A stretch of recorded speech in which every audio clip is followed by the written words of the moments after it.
Bolsonaro é o alvo principal. Ele, hoje mesmo, divulgou mais um áudio do Mauro Cid, dizendo que foi pressionado a concordar com a narrativa da Polícia Federal ou perderia o acordo como delator. É disso que se trata, Que as autoridades americanas interessadas em se informar sobre o que ocorre no Brasil acompanhem este caso, para ficar claro que a democracia não existe.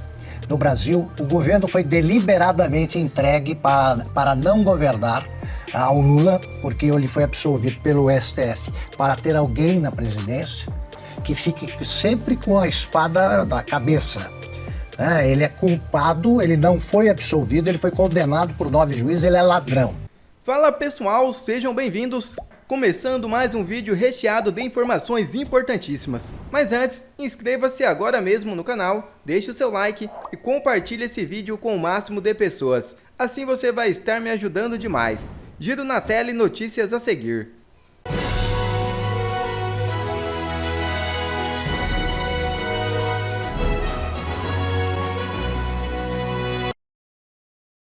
Defesa de Bolsonaro pede para anular depoimento de Mauro Cid. Advogados do líder da direita fizeram outros pedidos ao STF. Na noite desta quinta-feira, a defesa do ex-presidente Jair Bolsonaro enviou sua resposta ao Supremo Tribunal Federal sobre a denúncia apresentada pela Procuradoria-Geral da República sobre um suposto plano de golpe de Estado. O pedido do advogado Carlos Vilardi quer que a delação do tenente-coronel Mauro Cid seja anulada. O ex-ajudante de ordens de Bolsonaro já chegou a dizer que foi pressionado a concordar com a narrativa da Polícia Federal sob risco de perder o acordo de delação. Além disso, a defesa quer que o caso não seja julgado pela primeira turma, mas sim pelo plenário da Corte, onde os 11 ministros poderão dar seus pareceres, não apenas os 5 que compõem a turma. Entre eles, o ministro Alexandre de Moraes, relator do caso, Flávio Dino e Cristiano Zanin. Outro pedido feito pelos advogados de Bolsonaro é que 11 pessoas sejam ouvidas como testemunhas no processo, entre eles Tarcísio de Freitas, então ministro da Infraestrutura, o ex-vice-presidente senador Hamilton Mourão e o ex-ministro da Casa Civil, senador Ciro Nogueira. Ainda, STM nega habeas corpus para eventual prisão de Jair Bolsonaro. Relator negou o pedido, afirmando que não tem competência para julgar o habeas corpus. O Superior Tribunal Militar rejeitou um pedido de habeas corpus que buscava impedir uma possível prisão preventiva do ex-presidente Jair Bolsonaro. A solicitação foi feita pelo cidadão Joaquim Pedro de Moraes Filho, que apontava o ministro do Supremo Tribunal Federal, Alexandre de Moraes, como a autoridade que poderia decretar a prisão. A Justiça Militar divulgou a decisão nesta quinta-feira. No pedido, a defesa alegou que qualquer decisão judicial contra Bolsonaro deveria ser analisada pela Justiça Militar, já que os fatos apontados no inquérito da Polícia Federal estariam dentro da competência desse ramo do Judiciário. O ministro relator Carlos Augusto Amaral Oliveira negou o pedido, afirmando que a Justiça Militar não tem competência para julgar o habeas corpus, já que a investigação ocorre no STF. Ninguém sério leva a sério essa peça de denúncia e esse julgamento por juízes, entre aspas, tão suspeitos como aqueles que disseram eu derrotei o bolsonarismo, Bolsonaro é o capeta e por aí vai. Então tudo isso é ridículo. Eu entendo até a angústia dos advogados porque numa escala diferente, bem menor, eu passo pela mesma situação. Às vezes eu tenho umas conversas muito engraçadas ou tragicômicas, para ser mais preciso, com o meu advogado. Do tipo, vamos entrar com um recurso tal e tal, mas a gente depois lembra que nós não estamos mais no campo do direito. Então não adianta, a gente tem que fazer tudo dentro da lei e usar todos os recursos que supostamente a lei permite, sabendo que não estamos no campo do direito, e sim numa perseguição implacável política. Bolsonaro é o alvo principal. Ele, hoje mesmo, divulgou mais um áudio do Mauro Cid, dizendo que foi pressionado a concordar com a narrativa da Polícia Federal ou perderia o acordo como delator. É disso que se trata, O ex-presidente também lembrou hoje que o general Braga Neto está há 80 dias preso devido a um fato novo identificado à Polícia Federal ocorrido em 2023. De novo, qualquer pessoa séria que tente argumentar, sustentar que isso tudo está acontecendo dentro do devido processo legal, que houve realmente uma denúncia robusta, uma tentativa de golpe, e isso vai ser julgado, e vamos torcer para que ele tenha os mecanismos de defesa e tudo. Qualquer um que tente aparentar seriedade ao defender uma palhaçada dessas é parte do problema e não da solução, é cúmplice do verdadeiro golpe que foi dado. Eu não sei o que vai sair disso, porque a avaliação é política. Eu não tenho dúvida que eles estão o tempo todo avaliando qual é o custo de ir para cima e realmente prender Jair Bolsonaro com base nessa denúncia ridícula cá entre nós do golpe armado sem arma. Né? Se eles fizerem isso, eu não sei qual será a consequência. Eu só espero realmente que os brasileiros de bem sejam maioria, estejam atentos e não queiram acordar na Venezuela. Essa peça foi fabricada pela Polícia Federal e pela Procuradoria-Geral da República, cujo procurador-geral, aliás, é amigo, sócio, ex-sócio do ministro Gilmar Mendes, e foi indicado para o cargo justamente pela sua proximidade. Ninguém larga a mão de ninguém, e hoje nós temos um consórcio de poder, um consórcio que se espraiou em todo o judiciário, tem a Polícia Federal a seu serviço e Lula da Silva reabilitado por esta corte, a última corte recursal do país, na presidência da República. Está tudo errado nessa história. Está tudo errado. E isso, no futuro, será revisto como a página mais escura da história do judiciário brasileiro, por conta do assassinato do Estado de Direito, o devido processo legal completamente pisoteado, maltratado, a Constituição. Hoje é difícil falar sobre a Constituição e sobre lei no Brasil. A sociedade perdeu a fé na lei, a sociedade perdeu a fé na Constituição. O ministro Alexandre de Moraes jamais poderia presidir o inquérito, ser relator, ser investigador, cumprir inclusive o papel acusatório que cabe ao parquê, que cabe ao Ministério Público. Ele, muitas vezes, tomou a frente do processo acusatório, ele manda prender, ele manda soltar, ou seja, não existe a figura da vítima e do julgador dentro do mesmo processo. No ordenamento jurídico brasileiro isso é impossível. Ademais, são pessoas, e insisto e vou continuar repisando nessa tecla, são pessoas que não estão tendo o direito do duplo grau de jurisdição obrigatório. Ou seja, bandido no Brasil tem a quem recorrer. Ele é condenado por um juiz de primeira instância e ele recorre. E vai recorrendo. Aliás, também o presidente Lula da Silva só é presidente porque o então advogado dele, Cristiano Zanin, hoje ministro do Supremo Tribunal Federal, tinha a quem reclamar, tinha a quem recorrer. Ele foi condenado em primeira instância em Curitiba, depois passou por desembargadores, mas quando chegou no Supremo Tribunal Federal, na última corte recursal, ele foi absolvido naquela história do erro do CEP e por aí vai. A história é muito bem conhecida, mas é importante mostrar que ele teve o direito à reanálise por um tribunal independente. Isso todo CPF, todo cidadão tem. As pessoas que estão presas no 8 de janeiro não têm esse direito. Por quê? Porque elas devem ser julgadas se elas não têm foro de prerrogativa, se elas não são deputados, não são senadores, porque estão sendo julgados e condenados a penas exorbitantes, ao bis in idem muitas vezes, porque você fala em golpe de Estado e atentado ao Estado Democrático de Direito, por que elas estão sendo condenadas a penas tão altas e não têm direito a quem recorrer? Isso é uma vergonha, é uma página escura que um dia o Brasil vai, infelizmente, ter de enfrentar o que está acontecendo. Mas até lá, é triste, mas essas pessoas estão perdendo tempo de vida atrás das grades ou com uma tornozeleira eletrônica. Augusto, basta que as autoridades americanas interessadas em se informar sobre o que ocorre no Brasil acompanhem este caso para ficar claro que a democracia não existe.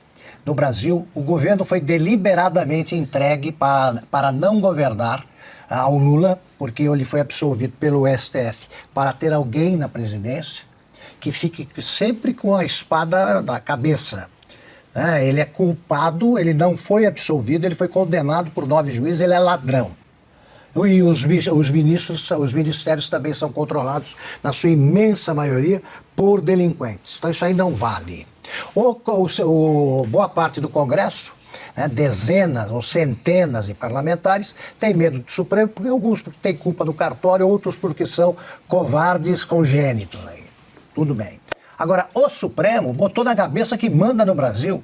O Alexandre de Moraes, que age como governante de fato, ele não sabe falar, não sabe escrever, contraria um livro que alguém escreveu por ele todo dia, rasgou a Constituição e fica bancando, ele fica confirmando de meia hora que no faroeste brasileira, que foi inventado aí pela era PT, em parceria com esse Supremo, é o bandido que tenta prender quem não tem culpa, quem tenta defender a lei, o tempo todo. O tempo todo. Eles demoram 2 anos para apurar um fato que não existiu. E dão um prazo para que seja apresentada alguma resposta à farsa que eles montaram, eles dão um prazo ridículo. Nesse tempo aí, o Alexandre de Moraes não toma um depoimento, não consegue concluir um depoimento e não consegue escrever, sem a ajuda de algum ministro auxiliar, uma página, sem erros de português. Que voto ele teve para assumir o cargo que não é dele?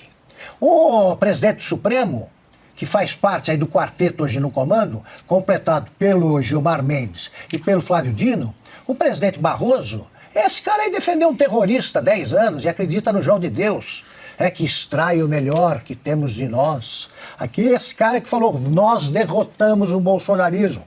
Se a expressão perdeu mané criminosa, ele tem que ser preso. Foi ele que disse, pela primeira vez, quando ouviu de um brasileiro o que o país pensa dele num evento promovido do exterior, onde eles comem o que o brasileiro não consegue e gastam dinheiro que o Brasil não tem. Esses são os governantes do Brasil, eles são os casos de polícia. E tentam prender os que não cometeram crimes comprovados. É a mulher o homem que inventou Perdeu Mané, condena a moça que escreveu com material inflamável, vulgo batom, né? Perdeu Mané. Esse é o Brasil. O Brasil está do avesso, mas está de bom tamanho e apresenta uma paisagem muito agradável aos donos do poder. Eles terão de pagar por isso e vão pagar por isso. Eles vão precisar da anistia rapidamente. É bom que concordem desde já com o fim da palavra de ordem mais torpe da história do Brasil, que é o sem anistia. É coisa de cafajeste anistiado. Tá aqui. Eu acho que dá para resumir o que brilhantemente o Augusto trouxe aqui da seguinte forma. Em 2 anos, com todo o aparato policial, eles não conseguiram achar nem o financiador, nem o mandante, nem um rastilho de pólvora. Ou são incompetentes ou eles estavam inventando um golpe que nunca existiu. O ministro Cristiano Zanin tem um problema gigantesco na sua frente para julgar Bolsonaro na ação penal da suposta trama golpista. E só tem uma solução para ele resolver esse problemão. A Folha de São Paulo acabou de publicar, gente, uma matéria incendiária que coloca o ministro Cristiano Zanin nas cordas e expõe todos os problemas gigantescos que o Zanin vai ter na hora dele julgar Bolsonaro nesse ano pela trama do golpe. E você não vai acreditar na sinuca de bico que o Zanin se meteu depois de ele dizer que ele tá sim apto para julgar Bolsonaro e que não seria um juiz suspeito.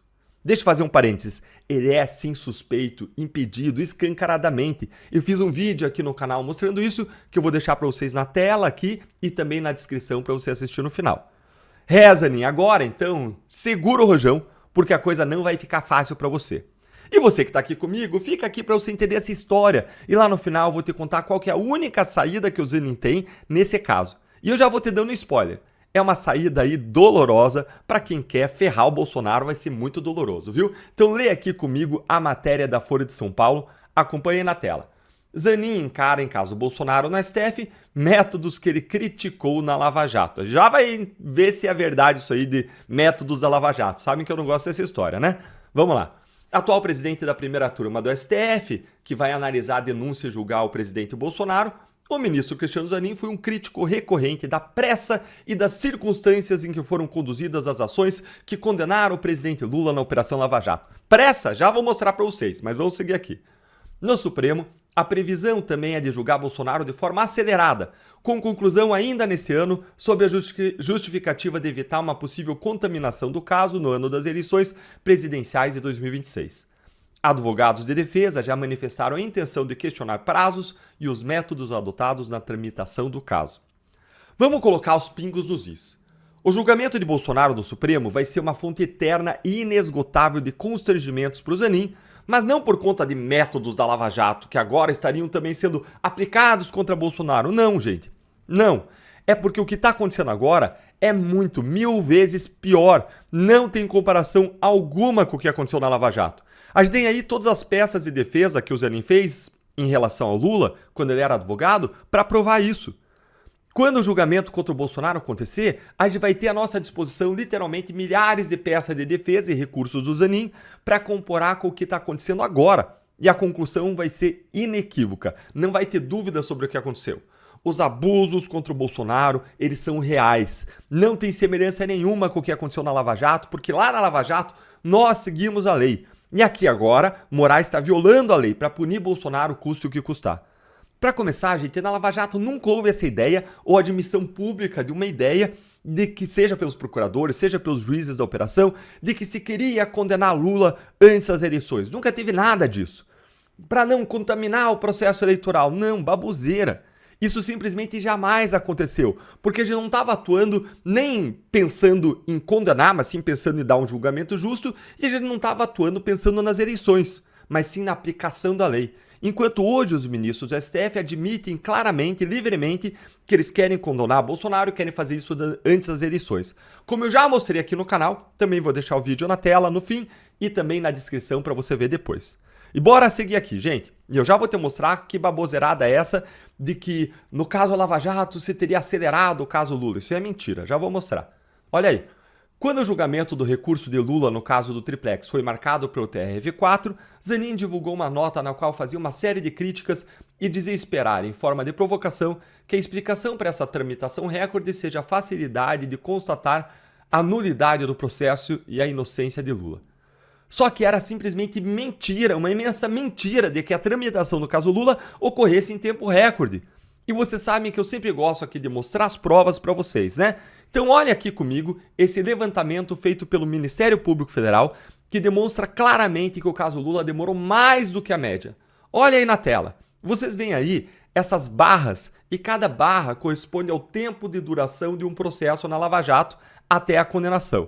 E os casos em amarelo correspondem às ações do Triplex e à ação do caso do sítio de Atibaia. A menor aqui é a do Triplex, a maior é do sítio de Atibaia.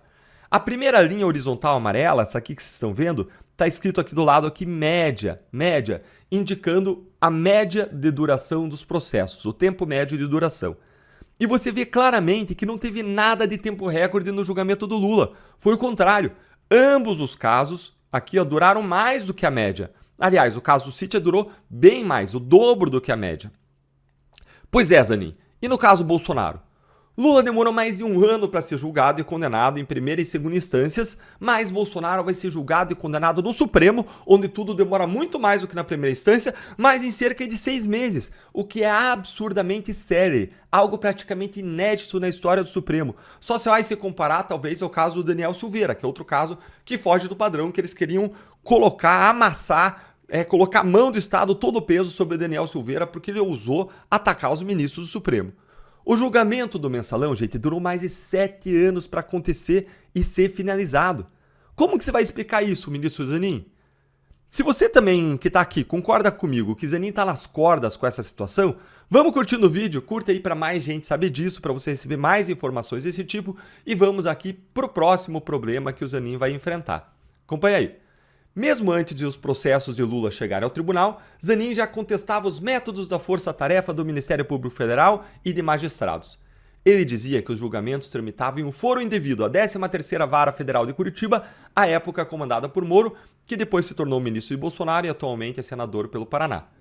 Em uma das tentativas de anular os processos de Lula, Zanin justificou que se mostra percebido e conhecido pela sociedade em geral que Lula e Moro eram vistos como dois inimigos, dois irreconciliáveis pelo polos que se repelem. Isso está comprovado, apenas a título de exemplo, pela cobertura feita por grandes e noticiosas revistas do país. Gente, se existia uma suposta animosidade, agora é 1000 vezes pior. 1000 vezes pior. Ninguém denunciado na trama golpista tem foro privilegiado, mas serão todos julgados pelo Supremo, ou seja, o tribunal não tem competência. Isso aqui é uma nulidade óbvia. E então, que dizer da animosidade pública entre Moraes e Bolsonaro, que a imprensa faz questão de destacar todos os dias? Aliás, nem mesmo Moraes esconde que é o inimigo número 1 de Bolsonaro. A hostilidade e a agressividade dele com o Bolsonaro e a defesa dele pinga, escorre das páginas das decisões do Moraes. Isso sem falar no fato de que Moraes é vítima do suposto plano de assassinato da trama golpista, o que torna evidente sua parcialidade e seu impedimento para julgar o caso. Como que Zanin vai apoiar isso? Como ele vai ser contraditório? Como que ele vai ser dois Zanins? Olha, gente, a saída para o Zanin aqui é uma só. Ele se declarar impedido ou suspeito de julgar o caso Bolsonaro e ele pedir para sair. É a única saída. Se Zanin não fizer isso, ele vai criar um constrangimento eterno para ele. Porque tudo o que ele fizer escrever no julgamento de Bolsonaro vai ser comparado e escrutinado com o que ele escreveu antes em defesa do Lula. E aí vai ficar tão óbvio, tão flagrante o duplo padrão, a hipocrisia, a falta real de compromisso com os princípios e com o devido processo legal, que isso vai ser uma mancha impossível de limpar. Mas é mais até do que isso. As nulidades que o Supremo está praticando agora ficam, mas a composição do Supremo muda. Os ventos políticos mudam. Quem está no poder muda e o chicote muda de mãos. O tempo é o senhor da razão e daqui a alguns anos, talvez até 2026, a situação mude drasticamente a ponto de o próprio STF ter que voltar atrás em todos os seus abusos e ilegalidades. E nesse caso eu torço que não tenha corporativismo grande o suficiente para proteger quem praticou abusos e crimes de responsabilidade, tendo uma caneta nas suas mãos lá no Supremo Tribunal Federal. Quer ver mais conteúdos como esse? Então inscreva-se agora mesmo no canal e ative o sininho das notificações. Assim você não perde mais nenhum conteúdo que é postado aqui no canal.